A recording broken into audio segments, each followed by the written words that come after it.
Tumunog ang telepono ng 6:30 ng umaga, malamig na Pebrero, bagong gising pa lang ang lungsod, pero kailangan ng sagutin ang tawag. Hindi ko agad kinuha. Akala ko mali lang ng numero o isang automated call na nag-aalok ng loan. Pero pamilyar ang boses sa kabilang linya. Si Ernesto Gonzales, dating military engineer na pinapanood ko sa loob ng 6 na buwan. Nagsasalita siya ng pabigla-bigla, may galit sa tinig. "Doktor, ginawa ko lahat ng sinabi mo pero wala pa ring resulta. Baka ibinigay mo sa akin ay walang silbi. 4 na buwan na akong umiinom ng dambuhalang pulbos na yon pero ang tuhod ko ay tumutunog pa rin. Sumasakit ang likod ko. Parang wala lang lahat ng mga latang may dayuhang sulat." Tumagal ng 20 minuto ang usapan at sa loob ng panahong iyon, naintindihan ko ang problema ay hindi sa gamot kundi sa paraan ng paggamit nito. Si Ernesto, tulad ng karamihan ng mga pasyente ko mula sa Maynila, Cebu, Davao, Cagayan de Oro, ay gumagawa ng mga karaniwang pagkakamali na ginagawang walang silbi kahit ang pinakamataas na kalidad ng collagen. At marami na akong mga ganitong kwento. Ngayong araw ay ikukwento ko kung bakit sa iba ang collagen ay tunay na nakakapagpagaling ng kasukasuan, nagpapalambot ng balat at nagbabalik ng sigla, habang sa iba ay nagiging sayang na gastos at disappointment lang. Bawat pagkakamaling pag-uusapan natin ay napakalaganap na, hindi na ako nagtataka. Ngayon ay nagpapaliwanag na lang ako, nagpapakita ng mga numero at naglalahad ng mga halimbawa mula sa tunay na karanasan. Magsisimula ako sa pinakakaraniwan at pinakanakakadismaya na pagkakamali, maling temperatura ng pagtunaw. Isipin mo, bumili ang tao ng mahal na imported o local na collagen, binasa sa label na itunaw sa likido, kumuha ng tasa, nagbuhos ng kumukulo na tubig mula sa kalan at agad na itinapon doon ng pulbos. Parang walang problema, di ba? Ang mainit na tubig ay mas mabilis na tumutunaw. Mas madaling inumin, mas pamilyar, ganyan natin ginagawa ang tsaa, kape, instant soup. Pero para sa collagen, ito ay sakuna. Ang punto ay ang collagen ay isang protina na binubuo ng mahabang kadena ng amino acid. Kapag ang temperatura ng likido ay lumampas sa 70 hanggang 72 degrees Celsius, ang mga kadena na ito ay nagsisimulang masira. Ang istruktura ng protina ay nasisira, ang mga kapaki-pakinabang na peptide ay nahuhulog sa mga fragment na hindi na magagamit ng katawan para sa pagkukumpuni ng cartilage, ligament at balat. Ang pag-aaral ay nagpapakita na ang araw-araw na pag-inom ng 2.5 hanggang 5 gramo ng collagen supplement sa loob ng 8 linggo ay makakatulong sa mga selula ng balat na patuloy na mag-renew at mag-repair. Ngulit ito ay totoo lamang kung ang collagen ay hindi nasira ng sobrang init. Ang mga pag-aaral ng 2024 hanggang 2025 na naipublish sa mga medical journal ay malinaw na nagpapatotoo. Sa temperatura na higit sa 71 degrees Celsius, ang mga molekula ng collagen ay nawawala ng kanilang bioavailability ng halos 60 hanggang 70%. Sa katotohanan, ang tao ay umiinom ng hindi gamot kundi sirang mixture na dumadaan sa katawan ng walang anumang pakinabang.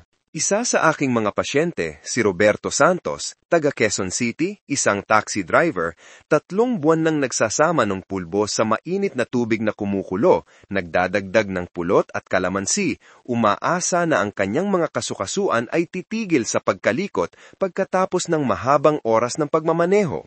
Ang resulta ay 0. Walang ginhawa, walang pagpapabuti ng paggalaw, tumataginting pa rin ang mga kasukasuan sa gabi. Nang suriin natin ang kanyang paraan ng pag-inom, nalaman, tinunaw niya ang collagen tulad ng instant coffee sa kumukulo na tubig, direkta mula sa kalan. Matapos kong ipaliwanag sa kanya ang biochemistry ng proseso at inirekomenda na itunaw ang pulbo sa maligamgam na gatas o tubig na hindi hihigit sa 40 degrees, ang sitwasyon ay lubhang nagbago. Sa loob lamang ng 5 linggo, naramdaman ni Roberto ang ginhawa sa tuhod, nawala ang umaga-umaga niyang pagkakatigas at sa loob ng 2 buwan ay nakapaglakad na siya ng ilang kilometro nang walang dating niyang sakit sa likod. Ang katulad na kaso ay nangyari sa 2 guro mula sa Baguio, sina Marian Santos at Elena Cruz. Sabay silang bumili ng collagen sa sale na pagkasunduan na inumin ito tuwing umaga at ikumpara ang mga resulta. Pareho silang nagtunaw ng pulbos sa mainit na tsaa. Pareho silang hindi nakakita ng epekto. Nang pumunta sila sa akin para sa konsultasyon, nag-alok ako ng eksperimento. Si Marian ay magpatuloy na mag-inom ng collagen sa mainit na tsaa, habang si Elena ay sa maligamgam na juice o gatas. Pagkalipas ng 1 buwan, ang pagkakaiba ay naging malinaw. Kay Elena ay gumanda ang kondisyon ng balat sa kamay, nawala ang pagkatuyo sa siko, ang mga kasukasuan ay naging mas flexible, habang si Marian ay hindi pa rin nakakita ng anumang pagbabago. Pagkatapos lamang na ang dalawa ay lumipat sa tamang paraan ng pagtunaw, ang mga resulta ay nagsimulang makita sa kanilang dalawa. Ang pangalawang critical na pagkakamali, ang pagwawalang bahala sa papel ng vitamin C. Ito ay hindi lamang rekomendasyon mula sa textbook ng biochemistry, ito ay ganap na pangangailangan. Ang vitamin C ay kinakailangan para sa synthesis ng collagen sa katawan natin. Kung wala ito, ang amino acid na pumapasok sa pulbos ay hindi makapag-integrate sa connective tissue, hindi makabuo ng matatag na hibla na nagpapalakas sa cartilage at balat. Pagkatapos ng 55 to 60 taong gulang, ang antas ng vitamin C sa katawan ay mabilis na bumababa, at sa taglamig at tagsibol, kapag mas kaunti ang sariwang gulay at prutas, ang sitwasyon ay mas lumalala pa. Ang market ng hydrolyzed collagen sa Pilipinas ay nakakaranas ng malakas na paglaki na iniudyok ng pagtaas ng health consciousness at kultural na diin sa kagandahan at wellness.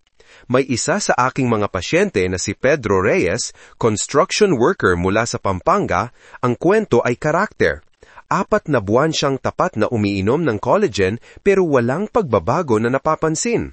Sumasakit pa rin ang tuhod sa site, bumabasag ang balat sa kamay, hindi nawawala ang pagod. Nang malaman ko na halos wala siyang kinakain na sariwang gulay at prutas at sa taglamig ay nakadepende lang sa canned goods at kanin, lahat ay umuyon na. Nagdagdag kami sa kanyang diet ng natural na kalamansi juice, dalandan, kamatis, papaya, manibalang, at sa loob lamang ng 6 na linggo, ang resulta ay naging maliwanag.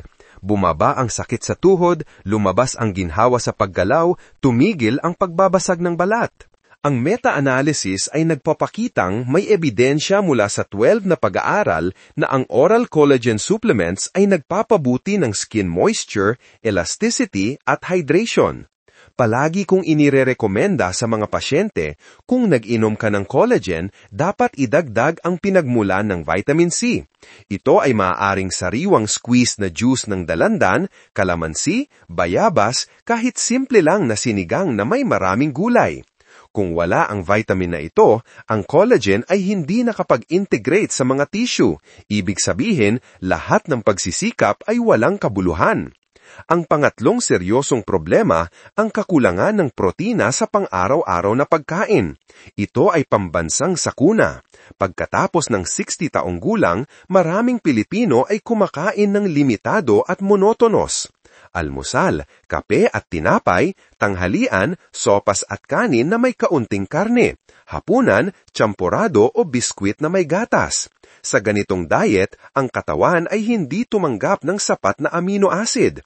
Ibig sabihin, kahit ang pinakamataas na kalidad ay hindi makakatrabaho. Ang collagen ay tumutulong sa pagbuo ng muscle mass at nagsisilbing therapeutic agent para sa osteoarthritis at joint pain. Para sa mga matatanda na higit sa 60 taong gulang, ang araw-araw na pangangailangan ng protina ay dapat na hindi bababa sa 1.0-1.2 gramo bawat kilo ng timbang ng katawan. At para sa lalaki ay inirerekomenda na hindi bababa sa 30 gramo ng protina bawat pagkain. Ngunit sa praktika, karamihan sa mga tao ay hindi umaabot kahit sa kalahati ng rate na ito. May kaso ako sa 2 magkapatid mula sa Iloilo, sina Eduardo Cruz at Fernando Cruz. Pareho silang dating construction workers. Bumili sila ng collagen sa sale, nagsimulang uminom ayon sa instructions, pero pagkalipas ng 1 buwan ay nagreklamo. Walang epekto, sumasakit pa rin ang kasukasuan, hindi lumalaki ang mga kalamnan, hindi nawawala ang umaga-umaga nilang stiffness. Sinuri namin ang kanilang lingguhang diet, nalaman na halos walang protina.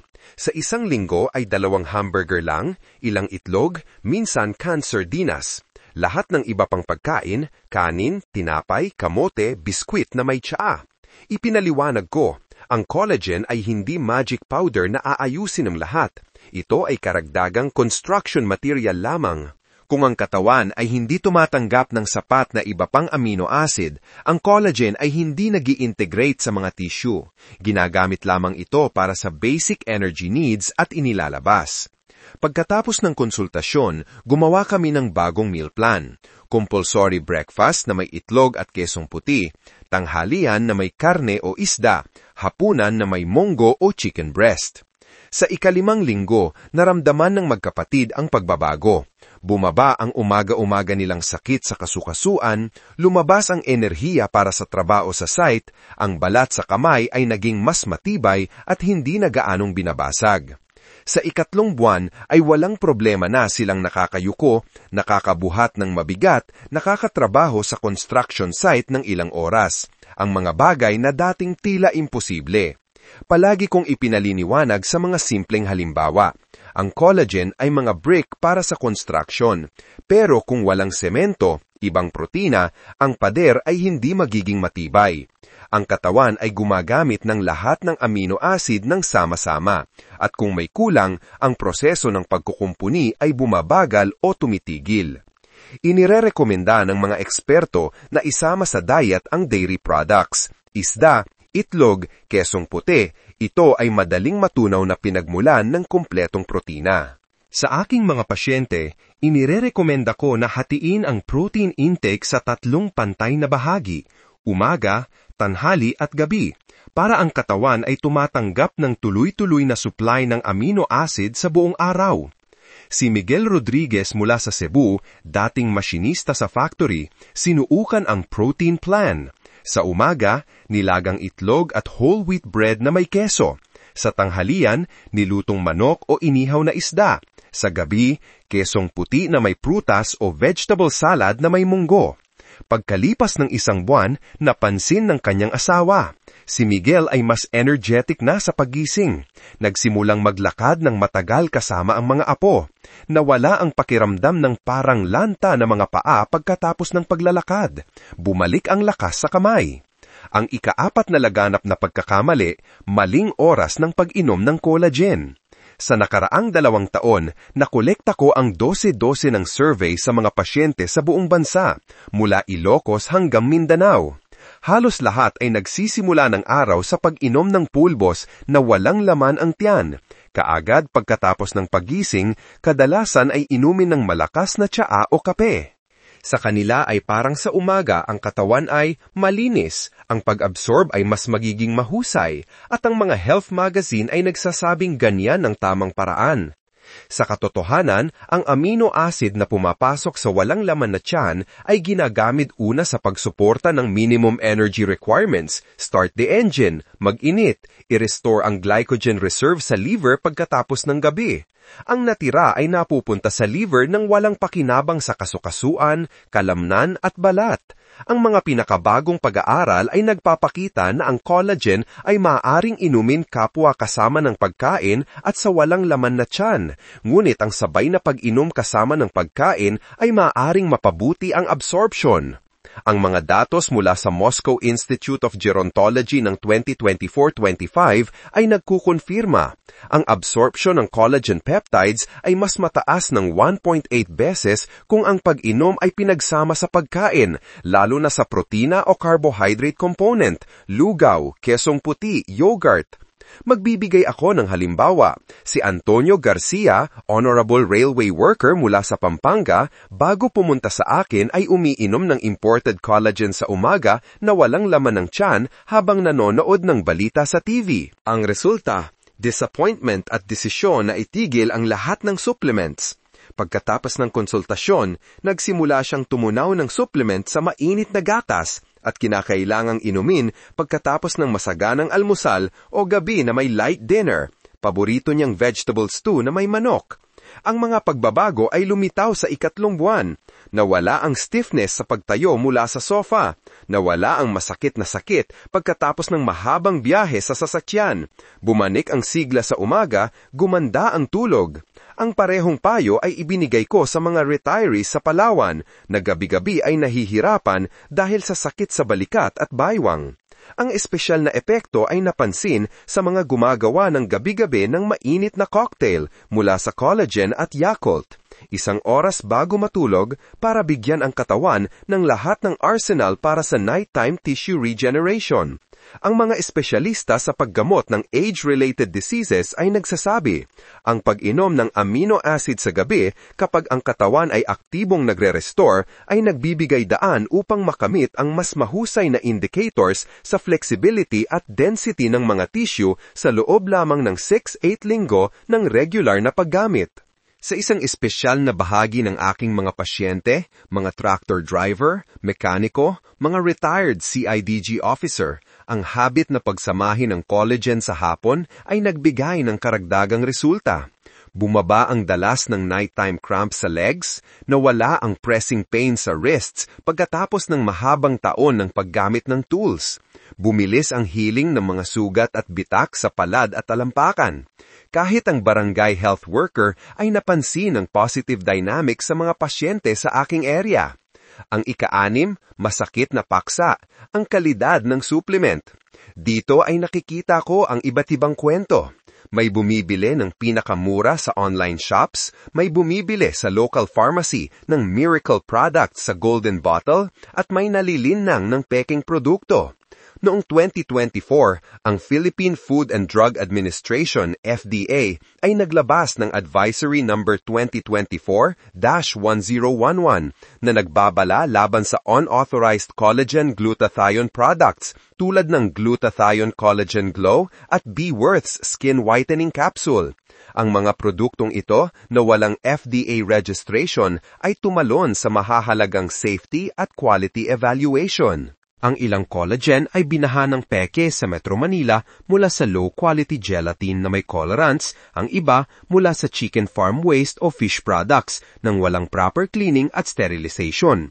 Sa pagsisiyasat ng isang ganitong kaso na lumabas sa lokal na press, nalaman, ang mga naninirahan ng maliit na bayan sa Batangas ay ilang buwan na gumagamit ng collagen. Pagkatapos ay 3 tao ay nagkaroon ng allergy at ang mga healing days ay nagtatapos lamang sa pamamaga ng tiyan at biglang pagtaas ng presyon. Kinumpirma ng laboratory, ang pulbos na ito ay hindi lamang walang pakinabang kundi delikado pa dahil naglalaman ng impurities, remnants ng preservatives at traces ng heavy metals.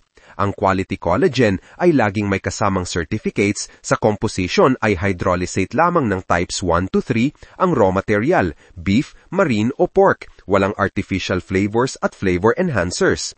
Ang marine collagen market sa Pilipinas ay nakakakita ng lumalaking interes mula sa mga key player, kasama ang mga major company na nag-specialize sa marine collagen products. Magandang halimbawa, si Juan Santos, retiree na may bahay malapit sa Tagaytay, gumasta siya ng pera sa Certified Philippine Marine Collagen, sinuri ang mga dokumento, nag-correspond sa manufacturer, nagsiguro ng safety. Sa loob lamang ng 6 na buwan ay nag-organisa siya ng educational club para sa mga kababayan kung saan kinukuwento niya ang tungkol sa harm ng online marketplace chemicals at ipinapakita kung paano tamang pumili ng supplements. Tungkol sa hydration, isa pang usapan.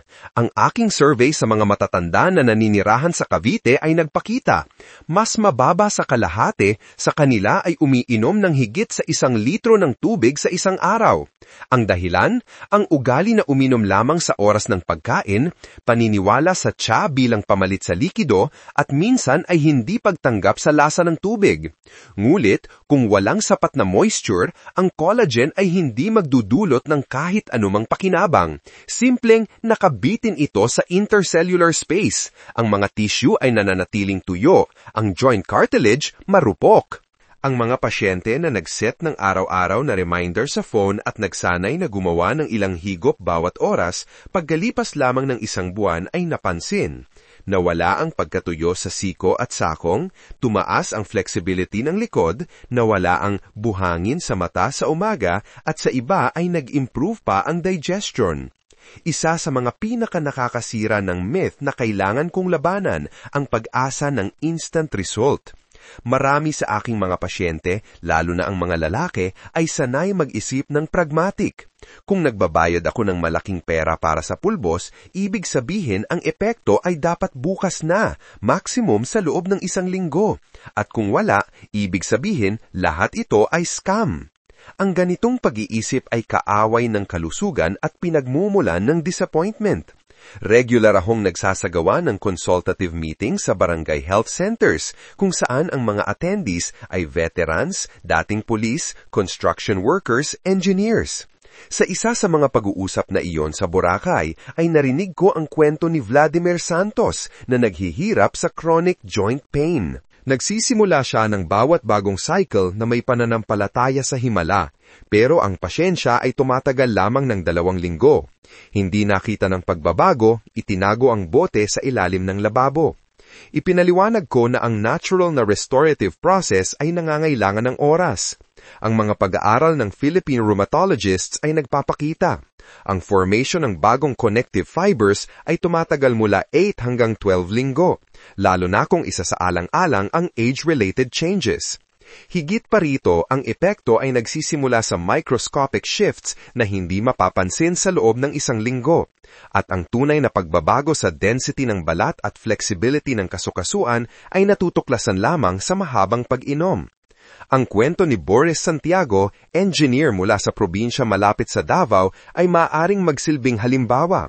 Sa sipag ay nagsulat siya ng diary. Sa simula ay parang lumakas pa ang sakit. Ang katawan ay nag-aayos, pagkatapos ay biglang lumitaw ang ginhawa, mas konti ang pagod, gumanda ang tulog, at sa ika-11 linggo ay nawala ang umaga-umaga niyang problema sa paggalaw ng mga daliri. Nang dalin niya sa akin ang kanyang mga tala, ipinakita ko sa kanya ang graph ng mga pagbabago mula sa modernong Philippine study. Ang mga punto ay halos perpektong tumugma. Ang suporta ng mga mahal sa buhay at pasensya, 2 pangunahing faktor ng tagumpay. Si Nina Santos, asawa ng isa sa aking mga pasyente, regular na nagpapasa sa akin ng report. Nag-aalaga ng menu, sinusubaybayan ang kalidad ng supplements, sinusulat ang kahit pinakamaliit na pagbabago sa kondisyon ng asawa. Ang kanilang joint work ay nagpakita ng napakagandang resulta. Sa loob ng 3 buwan ay nakalimutan ng pamilya ang sakit, nagsimulang maglakad ng sabay sa park at nag-enroll pa sa group training para sa mga seniors. Ngunit hindi lang tungkol sa pag-inom ng pulbos. Ang tunay na tagumpay ay dumarating sa kombinasyon ng ilang factors. Tamang daily routine, kumpletong tulog, paggalaw, malinis na tubig, balanced diet. Palagi kong sinasabi, kung kumakain ka ng kung ano-ano, hindi umiinom ng tubig, tinatamad gumawa ng ehersisyo, ang epekto ay magiging parehong 0 tulad ng kahit anong walang laman na supplement. Ang mga lalaki sa aking paligid ay kadalasang ginagawang teamwork ang pag-improve ng kalusugan, samahan ng umaga-umaga nilang itlog at ensalada, gumagawa ng mga plano para sa paglalakad, nag-aaway kung sino ang mas gumanda ang balat at sino ang mas bumaba ang sakit sa likod. Ang mga kwento mula sa probinsya, isa pang istorya. Sa baryo sa Tarlac na barangay San Miguel, ang aking dating pasyente, isang tractor driver sa propesyon, ay naisip na pagsamahin ng collagen sa atsara at brown rice. Ganyan ang payo ng kanyang ina pa noong panahon ng martial law. Ang asawa ay nagdadagdag ng sariwang prutas at maliliit na piraso ng inihaw na manok. Pagkalipas ng 2 buwan, lahat ng lalaki sa bahay ay makakayuko ko na ng walang problema para sa tool at makakapagtrabaho sa hardin ng walang dating sakit. Sinusuri ang mga medical card at kwento ng mga kliyente, napansin ko. Para sa tunay na long-term effect ay mahalaga na bawat hakbang ay sinamahan ng pag-unawa at suporta. Marami ang nagbubukas ng chat sa Messenger, nag-record ng half-hour walks, nagbabahagi ng recipes ng tamang diet, gumagawa ng reminders para hindi makalimutang uminom ng tubig, ginagawa ang pag-improve ng kalusugan na proyekto ng buong pamilya. Sa pagtatapos ng kwento, uulitin ko, ang kalusugan hindi himala at hindi magic, kundi resulta ng makatuwirang mga desisyon, pasensya at teamwork. Pumili ng quality na supplement, suriin ang composition at certificates, gumawa ng balanced menu, huwag kalimutan ang tubig at vitamin C, gumawa ng physical activity, bigyan ng oras na magtrabaho para sa inyong kabutihan, suportahan ang isa't isa. Ang collagen ay gumagana kapag ikaw ay gumagawa para sa iyong sarili. At pagkatapos, kahit ang pinakamahirap na taon ay nagiging simula ng bagong buhay. Mga kaibigan, kung nakatulong sa inyo ang kwentong ito, huwag kalimutang mag-subscribe sa channel at mag-like. I-share ang video na ito sa mga taong mahalaga ang kalusugan at handang magtrabaho para sa kanilang sarili.